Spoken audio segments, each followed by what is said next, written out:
All right, so here we are. Measure 3, second line right here. It starts off very similar to our first line. We have A, B, C, D, E, C, E, just like we did before, just like up here. However, we're not going to play C with the middle. After we go A, B, C, D, E, we're not going to play C with the middle finger the second time. We're going to play with our pointer finger this time, finger 2. So we're actually going to go A, B, C, D, E. We're going to move our pointer finger over to the C.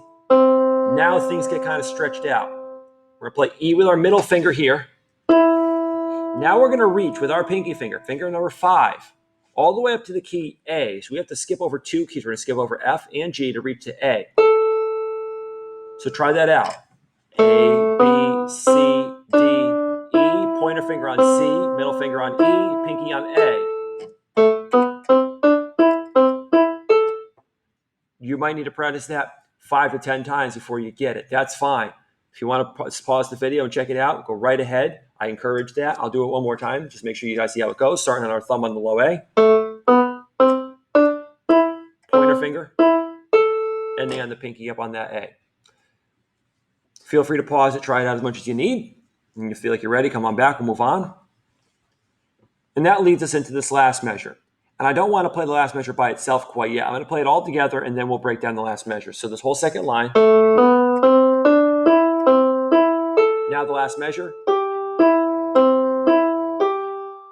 I actually think this is a little bit easier than what happened over here. If you can get this weird switcheroo with the E, C, E, A, this part will be easier. We're going to play G with our ring finger, finger 4. Hopefully we remember that G is between the first 2 black keys in the group of 3. So here we are, G with our ring finger. We're going to stretch our middle finger. We're actually skipping over the F key. Middle finger on E, thumb on C, which is to the left of the black keys.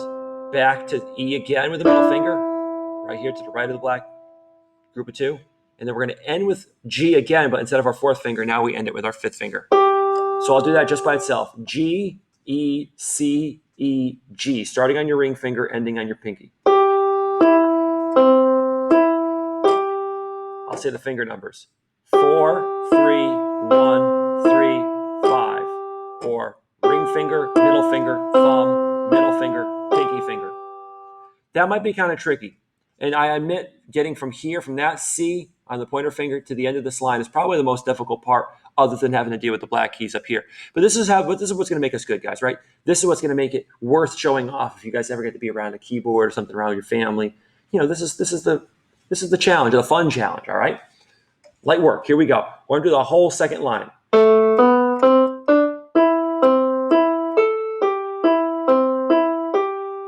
Try that out as many times as you need until you feel like you've got it. When you do feel like you've got it, we're going to put both lines together. All right, so let's hear what that sounds like now.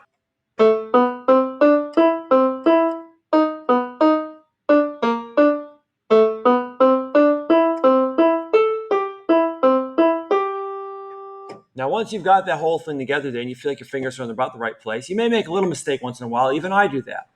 Once you've got the hang of that, we can take a look at the second half. Now, we did not label the second half, but what I told you earlier, we still follow the exact same letters. So now the second half of this is literally the same as the first half, just played up an octave, which is why we didn't fill anything in here. Same pitch letters, same finger numbers, same keys. We're just going to move it up a little further on the keyboard. So we could even, once we have this memorized, I wouldn't say memorize it. Maybe we want to leave it right here. But once we get the hang of it, if you've done it enough times, you don't almost kind of don't need this anymore. If you do need it, feel free. You can go back in the video and look at all you need. But what we're going to do is, if we had played A, B, C, D, E here, we can go to the same A up here.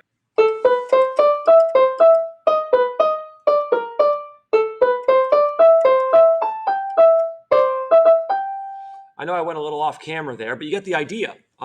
This is what it does. So all you're doing is playing the same thing you did down here, up again, using the same letters. You start on A here to start up a higher A. That's all it is.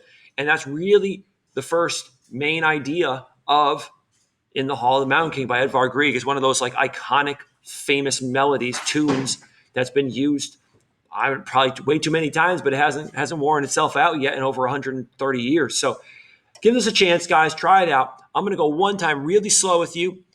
Feel free to practice as much as you need. Have some fun with it, though. That's really what this is about. It's a challenge, all right?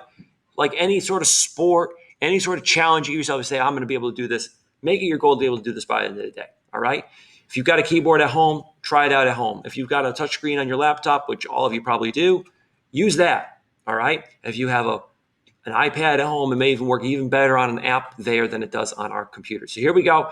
My one suggestion once you get the hang of it, don't play the notes long. What I mean by that is, well, when you're on the touchscreen, it doesn't really make a difference. But if you do have a real keyboard, what I mean is don't leave them down for long periods of time. Play them nice and short. All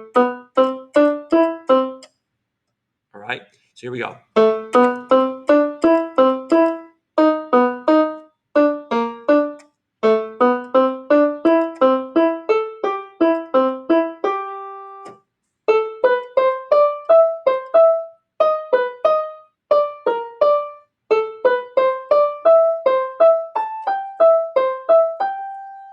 You get the idea. Now, I know I went a little off camera over here to reach the A key. That's just a little bit off the camera. But you get the idea here, guys. All right? So we've talked a little bit about finger numbers, pitches, keys. We've talked about what an octave is and how we can get from one note of the same name to the next note of the same name going either up or down. And the keyboard is repeat over and over multiple times, depending on how long the keyboard is.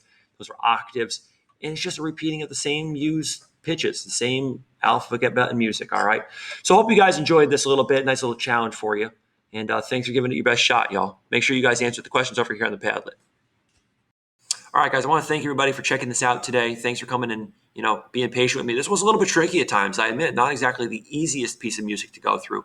But, I really think that if you ever want to build any keyboard skills, even if this is as far as you go, this is a nice little way to show off. If you go next to a keyboard and everybody else is going up and going, slapping on the keys, and then you do this, man, you're going to look good, all right?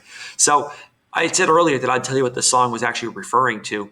This was actually written for a play. It was like a multi-act stage play, and this was actually written as what they call incidental music, which is kind of like background music for basically a troll, like an evil troll in the mountains. And this was supposed to be like his music that they would use for it. So this song comes from the late 1800s, the late Romantic period. Edvard Grieg's been dead for a long time, but his music lives on. And keep an eye out for his name. You may recognize some other tunes from him that have been used a lot in entertainment media, quite honestly. So, well, there you go. All right, guys, thanks for sticking around today. There are some questions over here on the Padlet. So I believe 5 of them. Make sure you guys answer them. Give me your best answers, please, full sentences. We're coming up on the end here, so make sure we do our best. And I will see you guys again next week. All right, everybody, peace. Thank you so much. See you around.